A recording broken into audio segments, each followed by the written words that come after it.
como consecuencia de la diferencia de temperatura, sale energía como calor del sistema, ¿no es cierto? De modo tal que el sistema ahora, cediendo calor, vuelve al estado inicial. ¿Cuánto vale ese calor? MC, y ahora sería por 15 menos 40. Exactamente lo mismo, nada más que con signo cambiado, ¿no es cierto?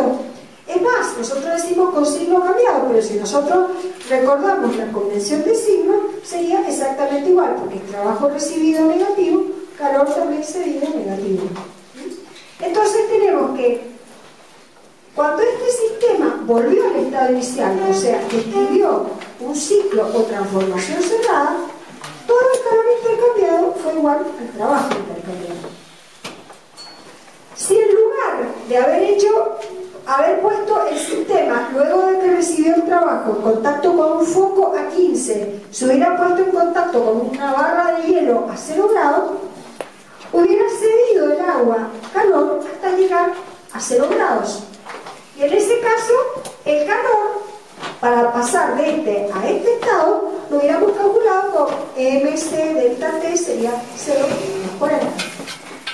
Cuando está a 0, se vuelve a poner la pared aislada y se vuelve a hacer desplazar la pesa otra caída de altura más, de forma tal de que por agitación el sistema vuelva a la temperatura de 15 como consecuencia del ingreso de trabajo.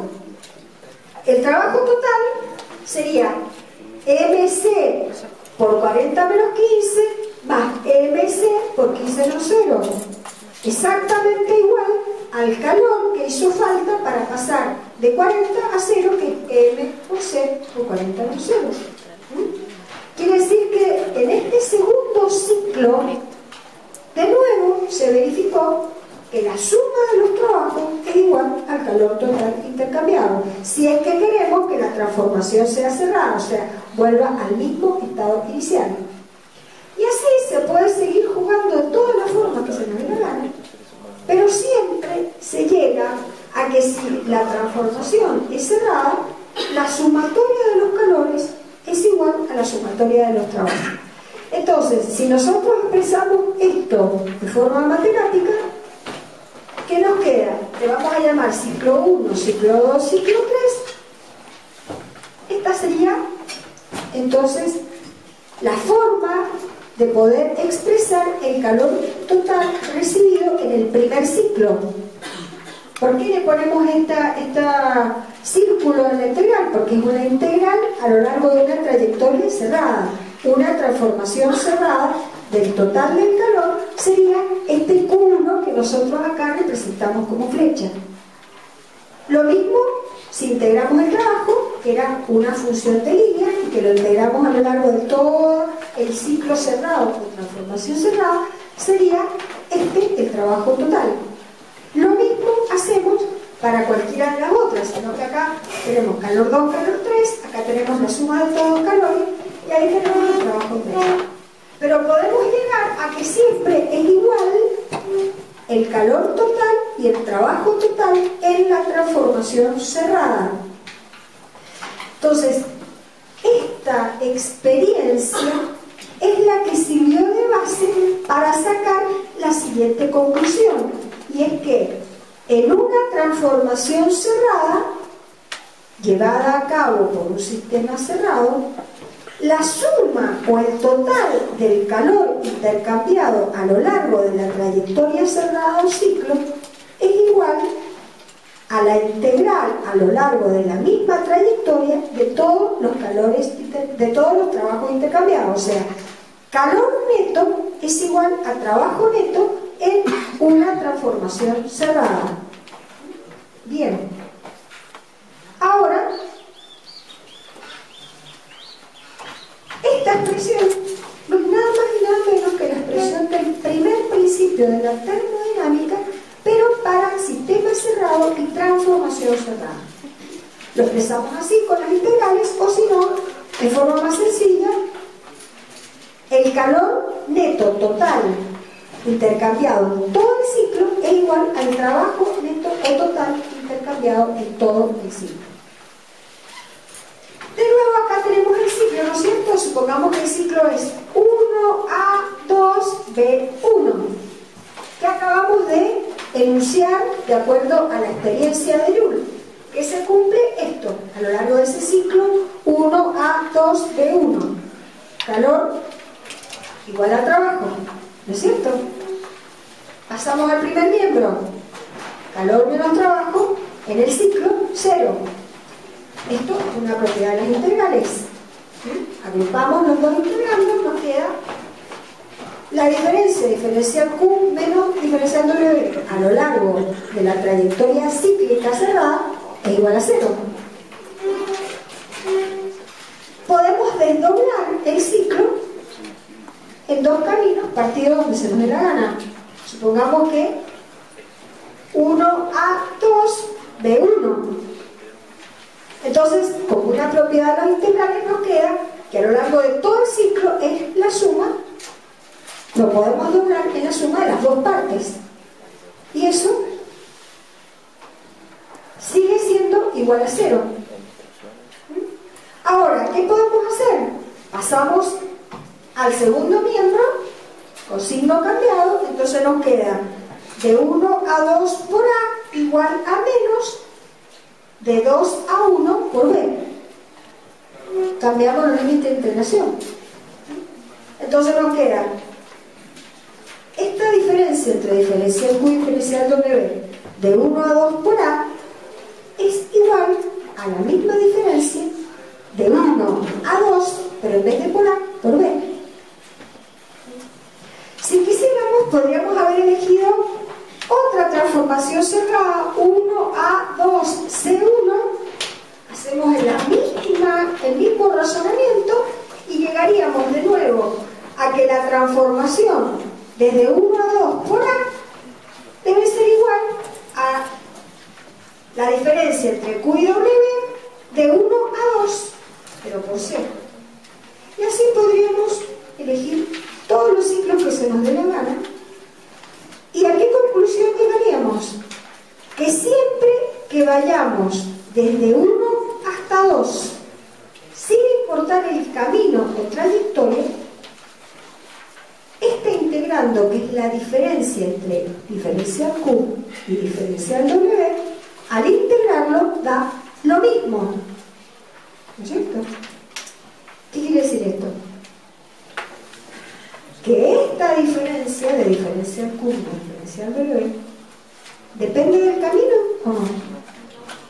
No depende, porque si va por el camino negro, por el camino rojo, por el que se me dé la gana, lo único que importa es que vaya desde 1 hasta 2, pero no importa cuál es el camino. ¿Qué quiere decir esto? Que si esta expresión es independiente del camino, es una propiedad termodinámica, o sea, no depende del camino, no depende de cómo llegó el sistema al estado. Siempre que el sistema pase de un mismo estado inicial a un mismo estado final, esta diferencia va a dar lo mismo integrada entre los mismos estados.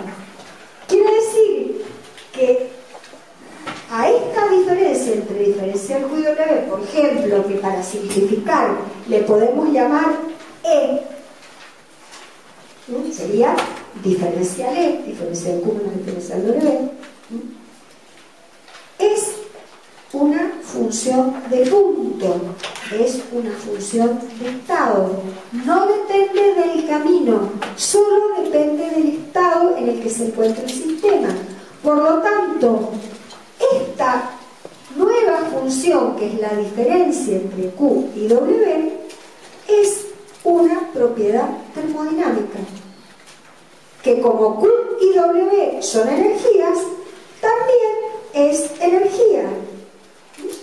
Entonces, ¿a qué llegamos?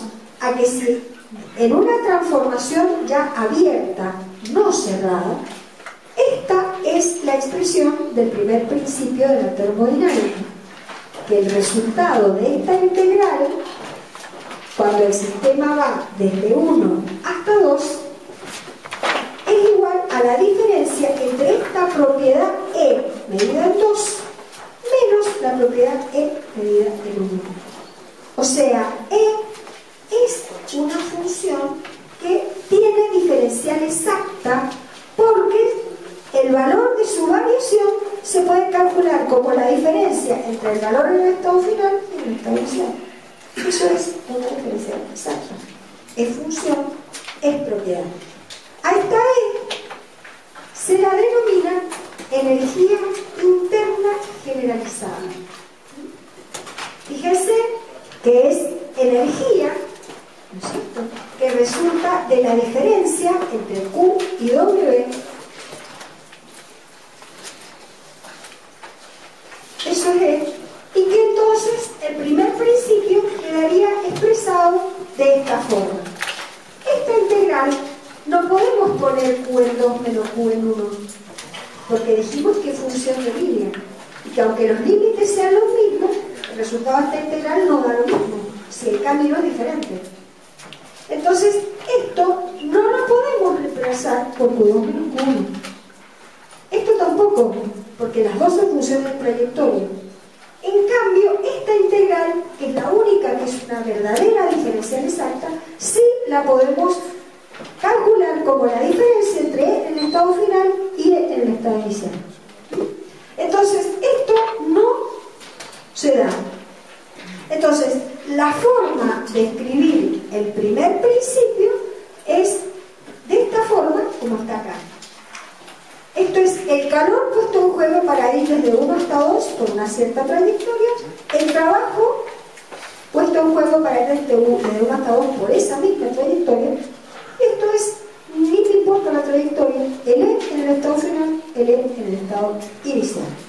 En el caso, si recordamos la expresión del primer principio para sistema cerrado, que se debe cumplir como esta integral cíclica daba 0, quiere decir que en un sistema cerrado o transformación, la integral es 0.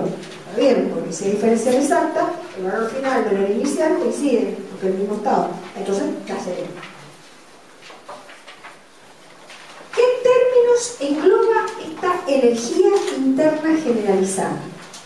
Engloba todas las energías que puede tener un sistema. A esta U se le llama energía interna, vamos a ver a qué se refiere. La energía cinética, o sea, si el sistema tiene una velocidad, tiene energía cinética. También contribuye la energía potencial, o sea, su posición respecto de un plano de referencia en el campo gravitatorio. Energía eléctrica por su posición en un campo eléctrico, energía magnética por su posición en un campo magnético, energía de superficie relacionada con la fusión superficial. Entonces, todas las posibles energías asociadas al sistema engloban o integran esta E, que es la energía interna generalizada. Ahora, los sistemas que nosotros estudiamos con preferencia son los sistemas simples compresibles, en los cuales decimos no son importantes los efectos magnéticos ni eléctricos, ni de superficie. Que no existen, sí existen, pero no son significativos para los fenómenos que nosotros estamos estudiando. Entonces, normalmente despreciamos estas últimas 3 contribuciones a la energía total generalizada. Además, si el sistema está en reposo, se transforma, pero sin moverse, sin velocidad ni cambio de posición, tampoco tienen sentido energía potencial ni cinética. Entonces nos queda que los sistemas químicos que normalmente nosotros vamos a estudiar están en reposo. El primer principio lo expresamos de esta forma siempre que se trate de un sistema cerrado. Q12 menos W12 igual a U2 menos U1. ¿Qué es la U? Esta energía de los sistemas que se llama energía interna. Vamos a ver que esto, estamos acá escribiendo, no es nada más ni nada menos que un balance de energía. Eso es un primer principio, un balance de energía. O sea, ¿qué es un balance? Decir, bueno, si yo gano 100 y gasto 40, me quedan 60, ¿no es cierto? Bien, entonces esto es exactamente el mismo concepto aplicado a los intercambios de energía de un sistema cerrado. nosotros acá tenemos el sistema, sería este amarillo, con límites. Entonces, este sistema ha cambiado de estado, de un estado inicial al final. ¿Por qué? Porque interactúa con el entorno. ¿Cómo interactúa con el entorno un sistema cerrado? Y intercambiando solo energía, como calor o como trabajo.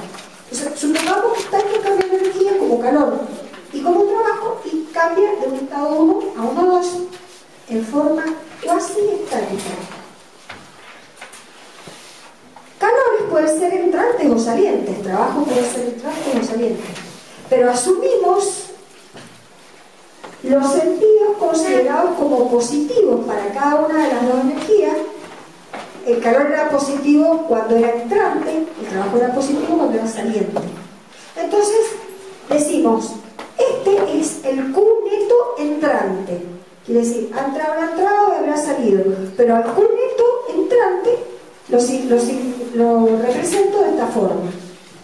Entonces, este sistema le ha ingresado un calor neto entrante, le ha salido un calor neto saliente. Como consecuencia de esa diferencia entre lo que entró y lo que salió, el sistema guardó energía. Si entró más de lo que sale, U2 va a ser mayor que 1. Y si entró menos de lo que sale, U2 va a ser menor que 1. Pero esto no es nada más ni nada menos que un balance energético. Entonces, esta expresión es un balance de energía. ¿A qué se relaciona? A las cantidades de energía que intercambia un sistema químico cerrado en reposo. Entonces, ¿qué nos dice?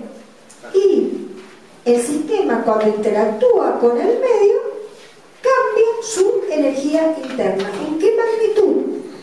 En la diferencia entre la energía que entró y la que salió. Ahora ustedes dirán, bueno, pero usted así lo ha simplificado porque le he puesto calor entrante, trabajo saliente. Y si un calor neto saliente y un trabajo neto entrante, ¿qué pasó? Y bueno, cuando resolvamos esto, vamos a ver que nos van a dar un calor negativo. O sea, para resolver esto tenemos que tener una sola incógnita de todos los demás datos, ¿no es cierto? Entonces, si cuando resolvemos esto, me queda que el signo, por ejemplo, que queda del resultado para el calor es negativo, quiere decir que en realidad el calor neto no era entrante, era saliente. Y al revés para el trabajo. Si el trabajo me da también, con los datos de U2, U1 y Q, calculo el trabajo y me dio menos 10, quiere decir que no era un trabajo saliente, era un trabajo entrante. Entonces, el trabajar con la convención de signos nos aclara esta forma de reemplazar. Nosotros lo empezamos así, que esto está en conformidad con estas convenciones. No todos los libros usan estas convenciones. Entonces, tengamos en claro que esto es expresión del principio, es así para estas convenciones. Y tenemos la tranquilidad que si el signo nos da al revés, de calor o trabajo, en vez de los signos positivos, es el otro. Bien. Vamos entonces a ver qué es la energía interna. Nosotros dijimos que la termodinámica clásica, que la termodinámica es estático, y además también es clásica porque analizamos los fenómenos, las transformaciones desde el punto de vista macroscópico, lo que se evidencia, lo que puedo medir y lo que puedo ver, ¿no es cierto? Entonces, ¿qué puedo ver? La lectura en el manómetro, en la columna, en el termómetro, si que es un termómetro de columna, que no sé eso, bueno, medir el volumen. No obstante, nosotros vamos a meternos adentro de la materia a nivel microscópico y vamos a interpretar qué es la energía interna, porque no es un misterio. ¿Qué es la energía interna? ¿Dónde está la energía interna esa que un sistema la puede aumentar o la puede disminuir? Bueno, hay distintas contribuciones a nivel microscópico a lo que se llama energía interna de las sustancias. Entonces, hay una parte que es la que tiene que ver con todo lo que se mueve dentro de la materia, o sea, todas las partículas, ya sea moléculas, átomos, electrones, movimientos de traslación, movimientos de rotación, movimientos de vibración, todo lo que sea movimiento es lo que se llama energía cinética microscópica. Esa energía cinética microscópica suma a la energía interna: traslación, rotación, vibración de moléculas, de átomos o de electrones. Entonces esta es la parte energía cinética microscópica. ¿Qué otra contribución hay a la energía interna?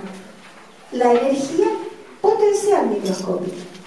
La energía potencial microscópica no está vinculada al movimiento, sino está vinculada justamente al no a la velocidad, sino al cambio de orientación en campos de fuerzas, ¿no es cierto?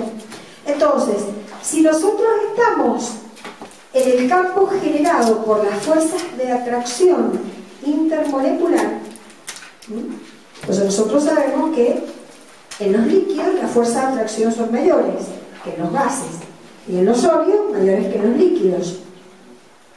Para poder hacer cambiar de fase a una sustancia, lo que hay que hacer es vencer ese campo generado por las fuerzas de atracción, vencer esa energía, esa atracción, y entonces disminuye la energía potencial, mejor dicho, aumenta la energía potencial.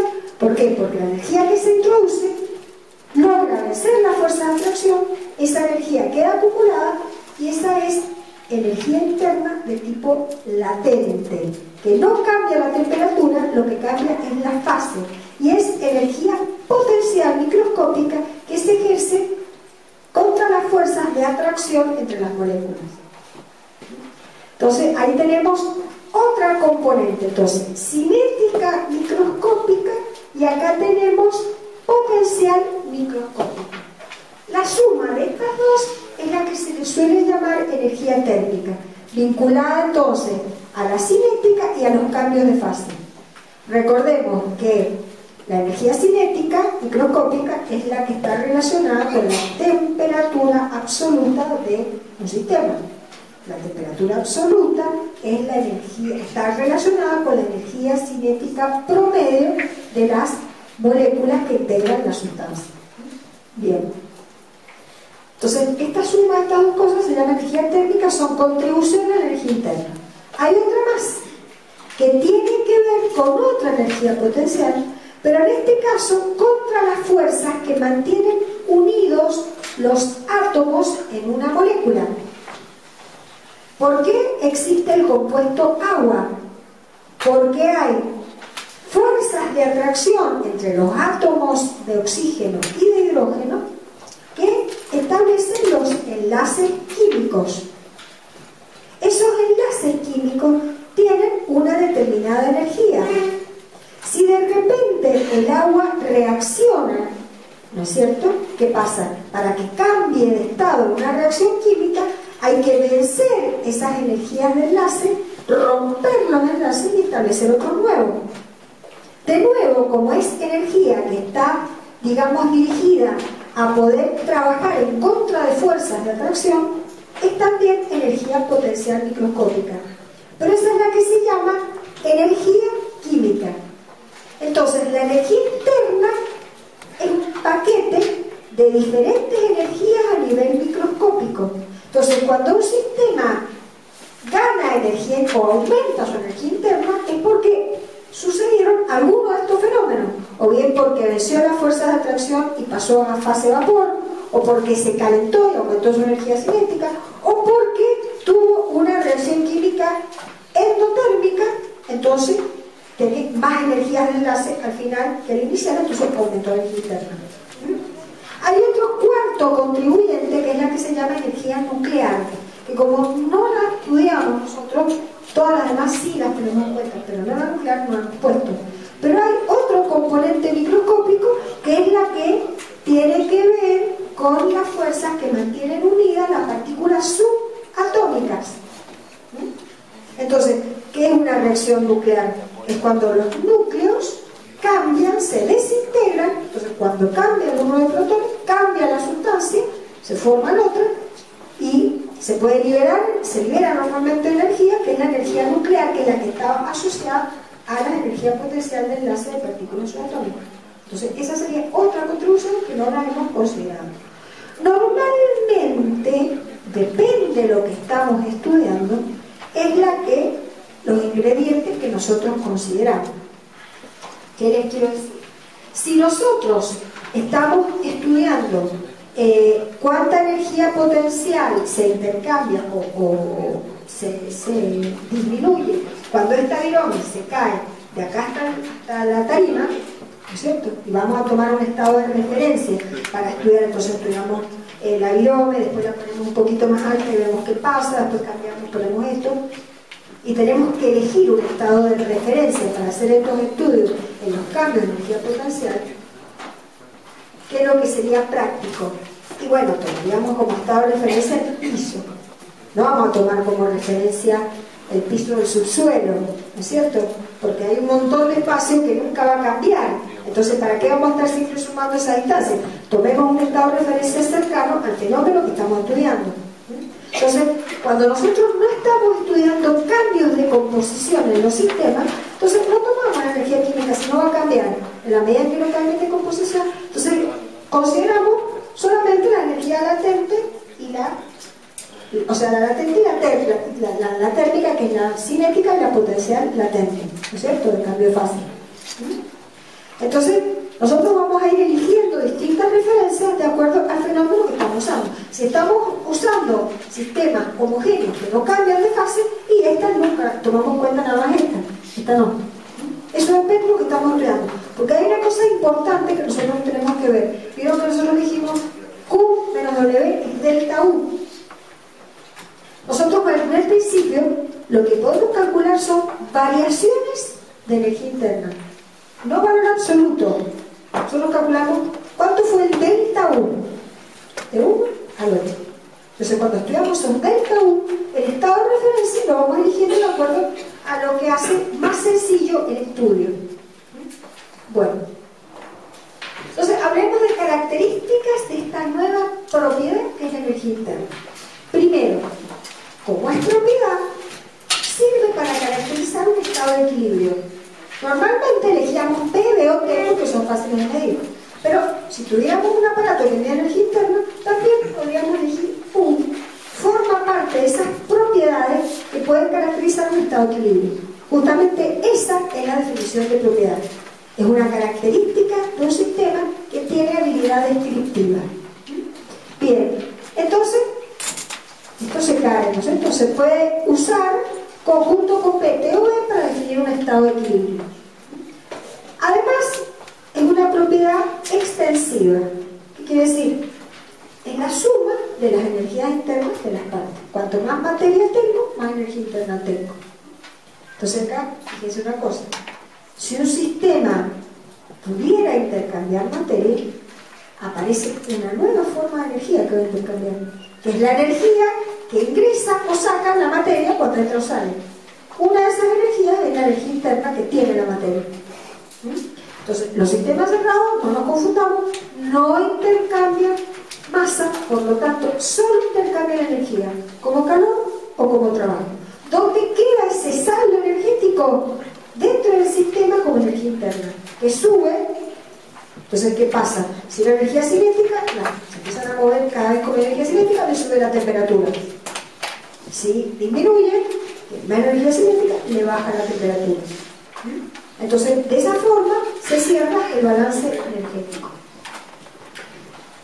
También podemos trabajar dividiendo por la masa del sistema con la energía interna específica, que como es propiedad intensiva, se tabula.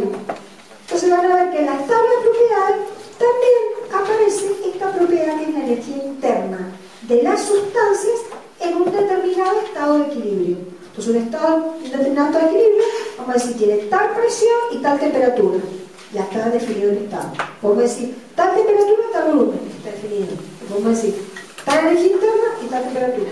Siempre que elijamos dos y que se trate de un sistema que sea simple y compresible, solo dos propiedades, hace falta tres para definir un estado.